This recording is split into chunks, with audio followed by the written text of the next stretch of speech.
Welcome to the Three Martini Lunch. Grab a stool next to Greg Columbus of Radio America and Jim Garrity of National Review. Three Martinis coming up. Hey, really glad to have you with us for the Monday edition of the Three Martini Lunch. Good, bad, and crazy news for conservatives. Thanks to Chad Benson for filling in for me Thursday and Friday of last week. And I believe Chad is in for me on Friday of this week, so you have that to look forward to as well. Jim, let's, first of all, before we get to the good martini, congratulations on the Jets defeating the Bengals yesterday. I know it's a little bit strange for folks to think of the Bengals as one of the top teams in the AFC, but record-wise, they certainly were, and they looked to be on their way to victory yesterday until a dramatic fourth quarter comeback by the Jets. And so, second win of the season. It's November, and you still have a shred of hope, I would guess. You know, Greg, one of the odder things, on Twitter and also people congratulating me for the Jets win, all I did was sit in a bar and root for them. And even not that much towards the end. For about three quarters of the game, my mood started to shift between endless bitterness and despair and anger at the world to they played hard today. They're going to lose, but at least they built something. There's some signs. They didn't give up and all that stuff. And then they actually won it. So yes, I'm overjoyed, but almost all of the credit goes to the players and coaches. Amazing how that works. Yeah, well, congratulations. The Bears were also down by as many as 11 yesterday in the fourth quarter, and they ended up, losing by 11. So that's how that game. Justin Fields looked good doing it. So there's some good signs. He had some highlight moments.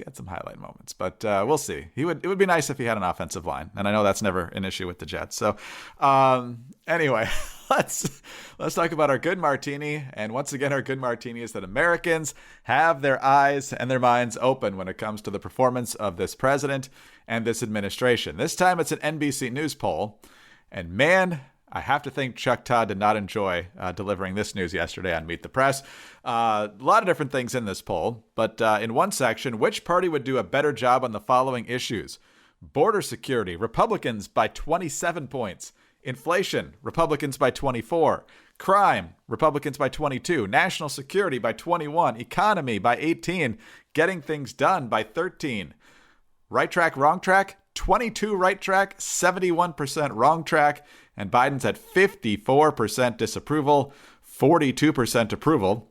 Still some people, I'm not sure exactly what they're looking at here. And even though he's above water on COVID, it's way, way, way worse than it was just a few months ago. So, Jim, if you're Glenn Youngkin, you love these numbers. If you're Terry McAuliffe, you hate them. And if you're a Democratic Party trying to figure out what the heck the strategy is going to be in 2022, well, that's not good either. And that all adds up to a pretty good martini. Greg, these poll numbers are about as good as Republicans possibly could hope for. Maybe if you're looking for anything to quibble with, it's that the Democrats still have a slight advantage in education. Now, this is a national poll. You had seen this big shift in the direction of Youngkin here in Virginia. So the possibility of this being emulated in a whole bunch of races next year in the midterms certainly seems within the realm of possibility. There were two quotes in the NBC write-up of that poll that I think really illuminated the dynamic here for the Biden administration and Democrats as a whole. One was from this pollster Horwitz, who says, quote, "The promise of the Biden presidency, knowledge, competence, and stability in tough times has been called into question." Then Peter Hart says, he puts it even more bluntly, what people voted for was stability and calm, and what they got was instability and chaos. Now, Greg, I can remember all through August and September being assured over and over again that Biden's bad poll numbers from Afghanistan were a short-lived phenomenon, and that the only thing Americans were going to remember was that Biden got us out of Afghanistan, and that there would be no lingering effect. I think it's now blatantly obvious that maybe some of these issues in the economy were building for a while. Maybe this sense that Biden had not yet shut down the pandemic as he had promised was building for a while. Supply chain issues, inflation. I'm not going to say that all of these lousy numbers for Biden are because of Afghanistan, but Afghanistan was this key turning point. That, in other words, the benefit of the doubt that people might have been willing to give to him up until then just eroded in the flat out dishonesty of the administration. And there's no way you're going to see the Taliban taking over and all that stuff. They looked unprepared. They looked sloppy. They looked dishonest. And Biden said, we're going to get all those people out of there. And of course, then we left lots of Americans there in Afghanistan. And I just don't think you bounce back from that certainly not very easily. And certainly not very quickly. I think that really leaves a bad taste in people's mouth. And now they look at all of this other information, including inflation, including supply chain issues, including problems at the border.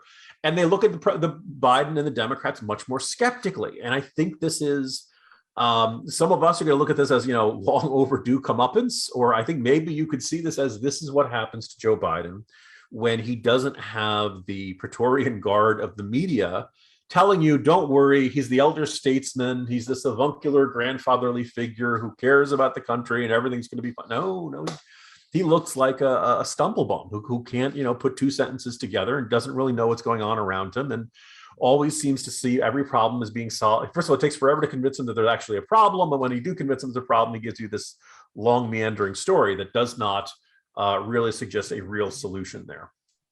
So great news for Republicans in this poll. I think also just a general sense that the American people are dissatisfied with what they're getting. And if you are a Democrat contemplating these two giant spending bills, none of this has done you any good so far. Why do you think that passing these bills is going to be this, tremendous game changer that makes the public love you again? I think there's very little evidence of that in any of the polling we've seen.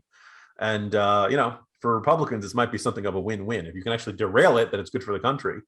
But if you can't, then the Democrats are going to do something really unpopular and not connected to what's on people's minds: inflation, shipping, stuff on the, gas prices, food prices, all that kind of stuff. Really frustrating people, and the Biden administration and congressional Democrats just look utterly disconnected from all of that. No, that's absolutely right. And you mentioned the Praetorian Guard of the media. There are certain things even the media can't protect you from. People go to the store, they know what they paid a couple of months ago, and they know what the price is now. And they know that's a big difference, and they know what's responsible for that. And credit to the media on issues like Afghanistan. They didn't pull a lot of punches. They ignored it once we left, but once for those 2 to 3 weeks where everything was just in complete turmoil, a lot of them let the Biden administration have it. And so the people have not forgotten, and they're seeing the effect of all these policies on their wallets. So they're going to try and fire up the base by maybe passing these things and maybe giving money to people that they hope will vote for them. But it's not going to have the impact they thought, that's for sure.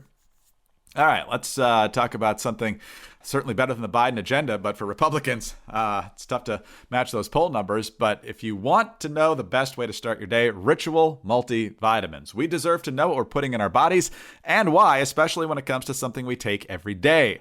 Ritual has a clean, vegan-friendly multivitamin, and it's formulated with high-quality nutrients in bioavailable forms your body can actually use. But there are things you're not going to find in Ritual multivitamins. That includes sugars, GMOs, major allergens, synthetic fillers, and artificial colors. Plus, it comes with a really nice fresh taste, and the delayed release capsule design makes taking your vitamins super easy. I've been taking Ritual multivitamins, and it could not be simpler. Ritual is the multivitamin reimagined. A multivitamin should contain key ingredients and forms your body can actually use to help fill gaps in your diet, and with no shady extras. Ritual's delayed release capsule design delivers high quality nutrients, including vitamin D3, in just 2 daily pills. And remember that Ritual is made traceable. You will always know what nutrients you're taking and where they come from, thanks to Ritual's one-of-a-kind visible supply chain. Supply chains. Those are important these days. They're always important. We just know about them now because they're not working so great.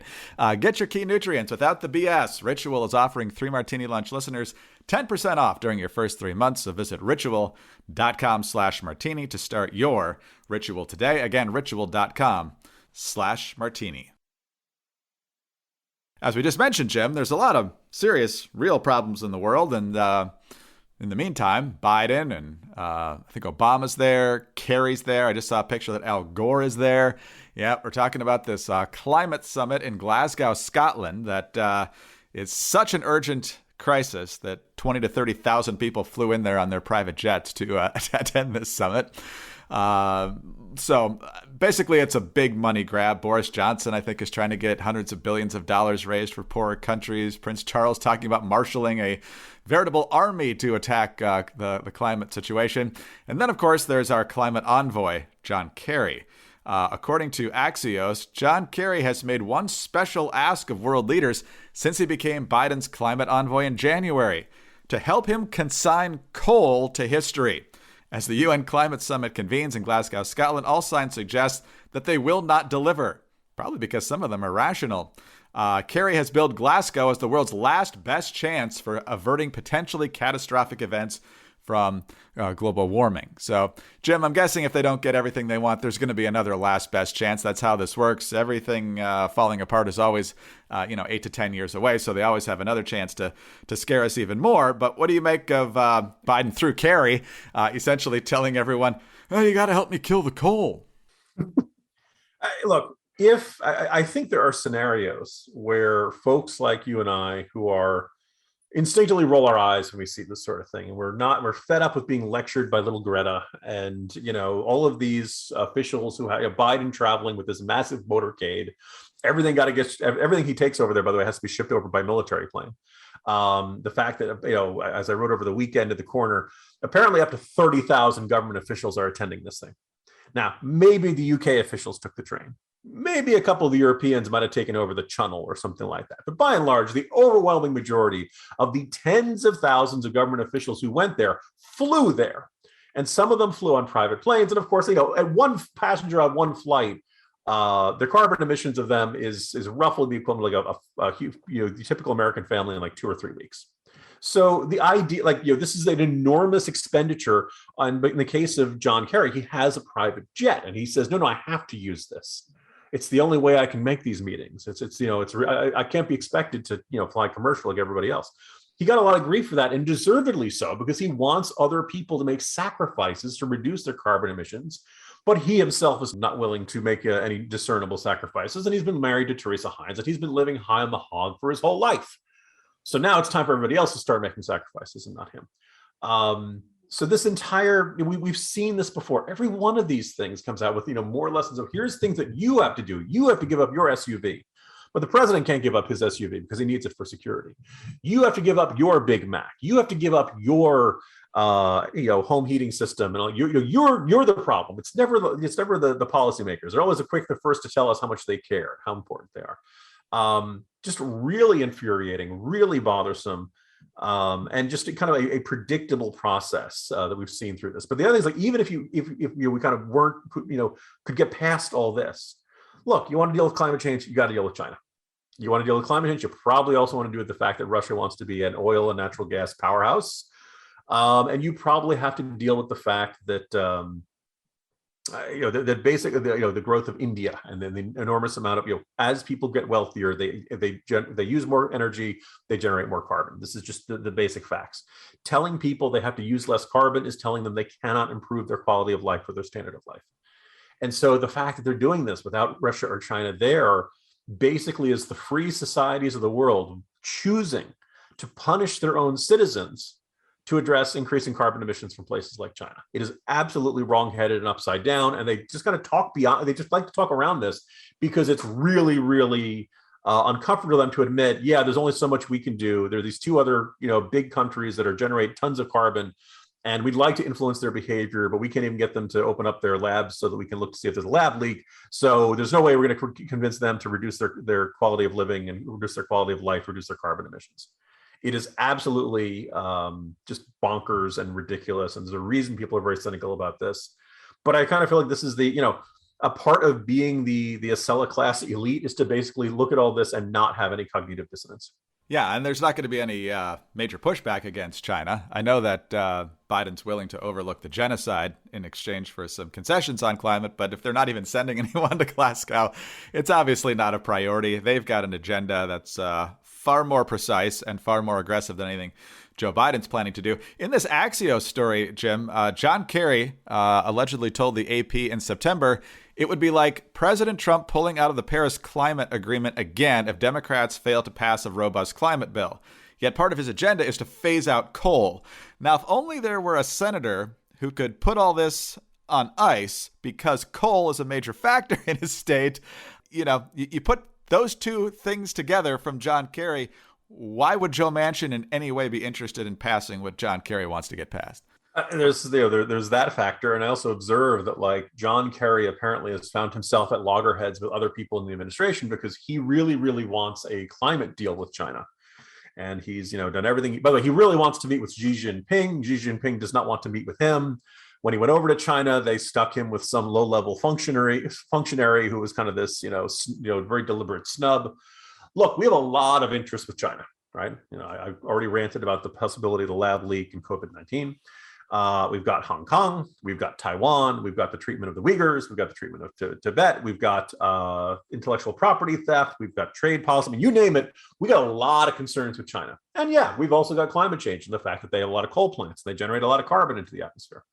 John Kerry pretty clearly has said he wants us to prioritize climate change and all this other stuff. Hong Kong, Taiwan, COVID-19, human rights of Uyghur. By the way, almost all the solar panels you see in the world are made by Uyghur slave labor. Not almost all, but yeah, but like a whole chunk of them are made from either forced labor, exploited labor, labor conditions that most of the world would find utterly unacceptable and stuff like that. So if you want to use solar panels, you can do that, but just in the process, you are supporting, a system of systematic slavery, abuse, and genocide.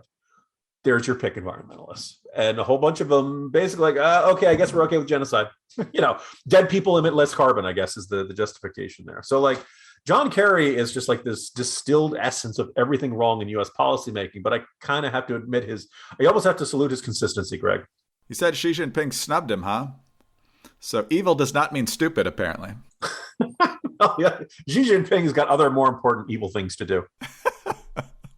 All right. Well, maybe he wants to take a nap, because that's what you're going to need during and after a meeting with John Kerry. And it looked like Biden was snoozing off a little bit in the early sessions of this climate summit today as well. But, you'd get a better nap with a MyPillow. We know about the pillows. We know about the towels. But there's also the fantastic Giza Dream Sheets.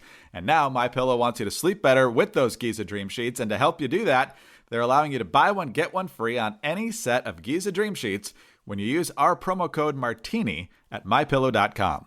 Imagine sliding into the most comfortable sheets you will ever own, guaranteed. These sheets are made from the world's best cotton. They're grown only in a region between the Sahara Desert, the Mediterranean Sea, and the Nile River. The long staple cotton makes these sheets ultra soft and breathable. They're available in a variety of colors and sizes, and these sheets are machine washable. They have a 60-day money-back guarantee and a 1-year limited warranty. So right now, for a limited time, buy one, get one free on all Giza Dream Sheets. Go to MyPillow.com, click on the radio listeners square, and use the promo code Martini at checkout. Or call 800-874-0104. Find deep discounts on all MyPillow products, including the MyPillow mattress topper, MyPillow towel sets, and so much more. Do not miss this sale of the year. That's MyPillow.com, promo code Martini, or call 800-874-0104. Sleep better with MyPillow.com. All right, Jim, on to our crazy martini now. And this happened 3 days ago, but it really desperately needs to be addressed. And so tomorrow's election day in Virginia for the 3 major statewide races, as well as the House of Delegates and perhaps a smattering of local races, although I didn't vote on anything lower than House of Delegates when I voted early a couple weeks ago. But Glenn Youngkin has been doing better in the polls. Terry McAuliffe has been shooting himself in the foot regularly. And perhaps the most pathetic moment came on Friday, where Glenn Youngkin is making a stop. He's got his bus there.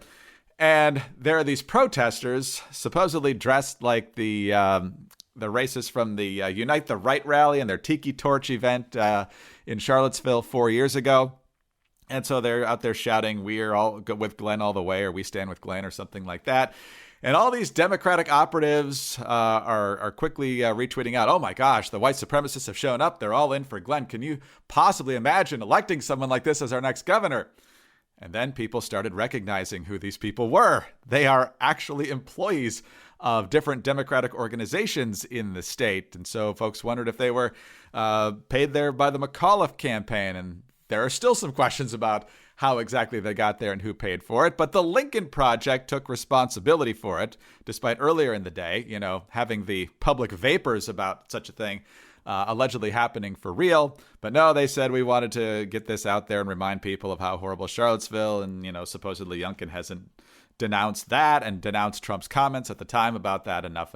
So in the end, the Lincoln Project falls on the sword, or actually is responsible for it. And so, Jim, the desperation, the crass politics of it. And then, of course, there's media outlets like Reuters who say, actually, it was anti-Trump Republicans who did this. It wasn't a Democratic conspiracy at all. So what's your reaction to all that? Yeah, well, first of all, almost all 5 of the individuals, by the way, one of whom is African-American, Yep. which would be your first signal Either grassroots white nationalists have formed an affirmative action program because they have a diversity and inclusion mandate that's really important that they diversify in their views of white nationalism and white supremacy, or the indication that something here is at work and does not match this.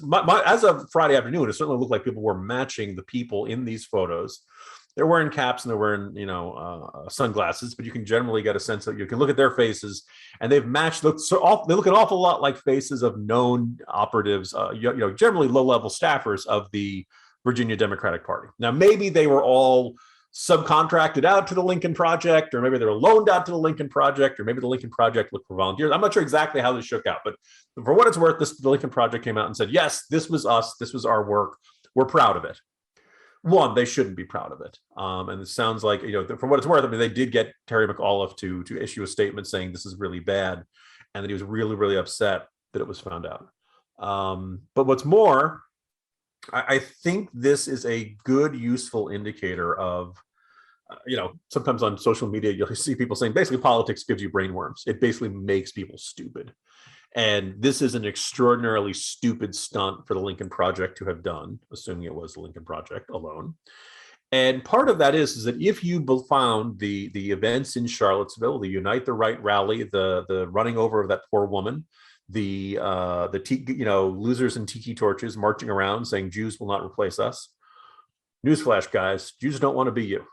Nobody wants to be you. Nobody was. Oh, you're not going to get replaced. Don't worry. We've got your job as a loser is well secure. Don't worry.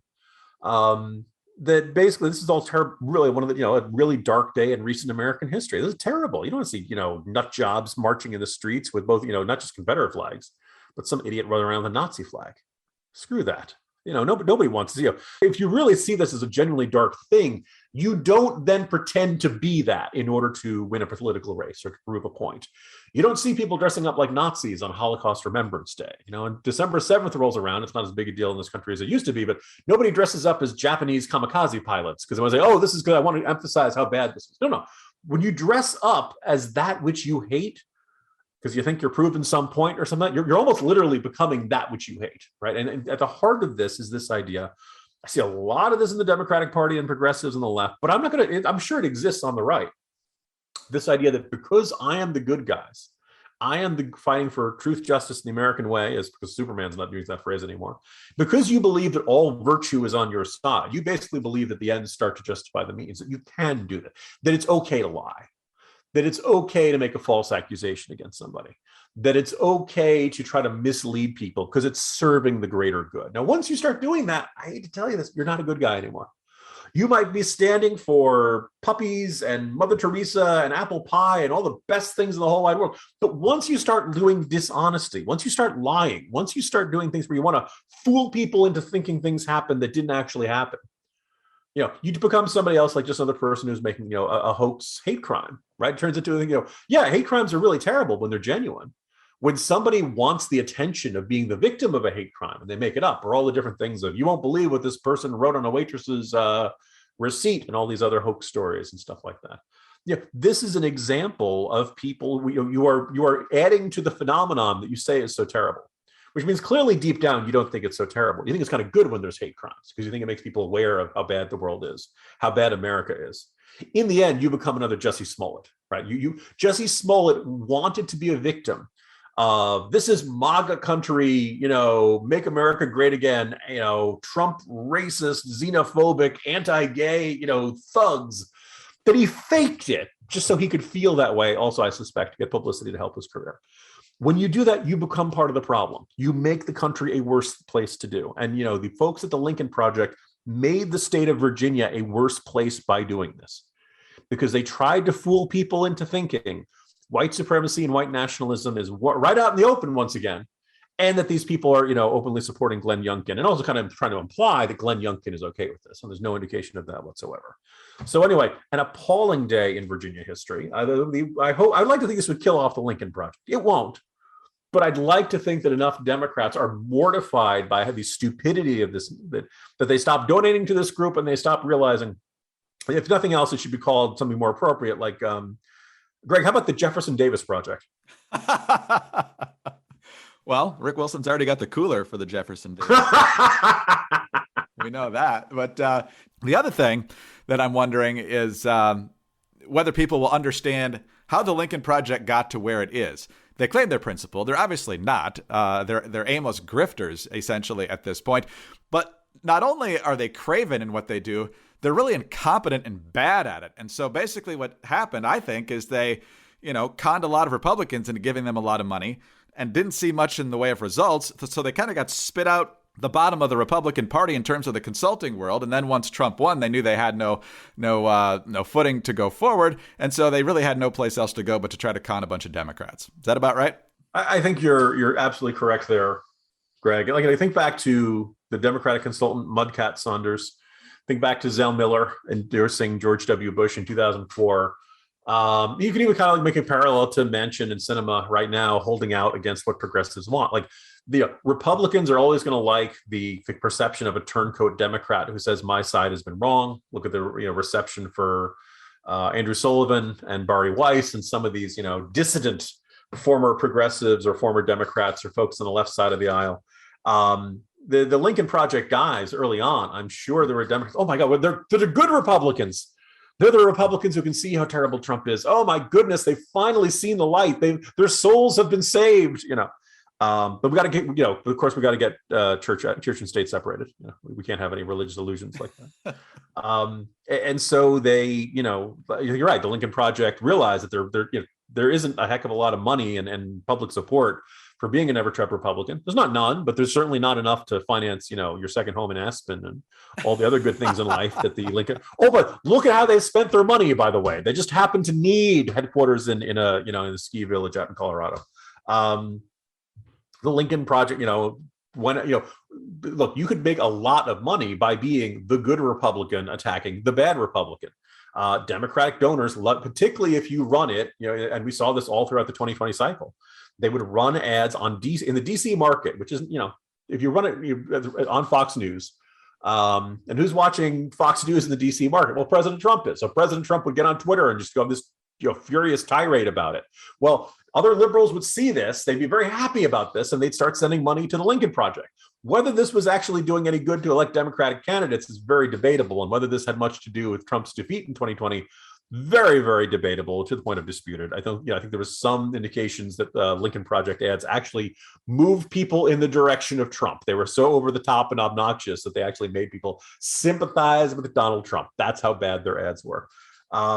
But that's, look, the grift has to continue. That in the end, like, they still look, those beach houses aren't going to pay for themselves. They've got to figure out some new way, which is why they're going after Glenn Youngkin as if he's, Donald Trump 2.0. And they've basically become another Democratic activist group, except they all used to work in, Republican campaigns. And I can't help but point out, like, really, by and large, unsuccessful, at least at the presidential level, Republican campaigns. No. But hey, you know what? They're doing a much more successful job at separating Democratic donors from their money than they ever were at electing Republicans. Yeah, that's their only upside. They take a lot of money away from Democratic donors and give them nothing in return. So in that sense, they are performing somewhat of a function. But so, Jim, we'll see what impact any of this has tomorrow on the vote, assuming we actually have results tomorrow. But in the meantime, I will see you tomorrow on Election Day.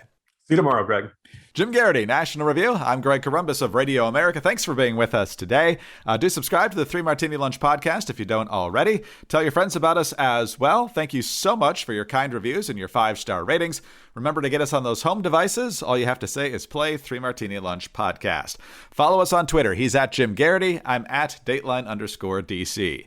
Have a great Monday, and please join us on Tuesday for the next 3 Martini Lunch.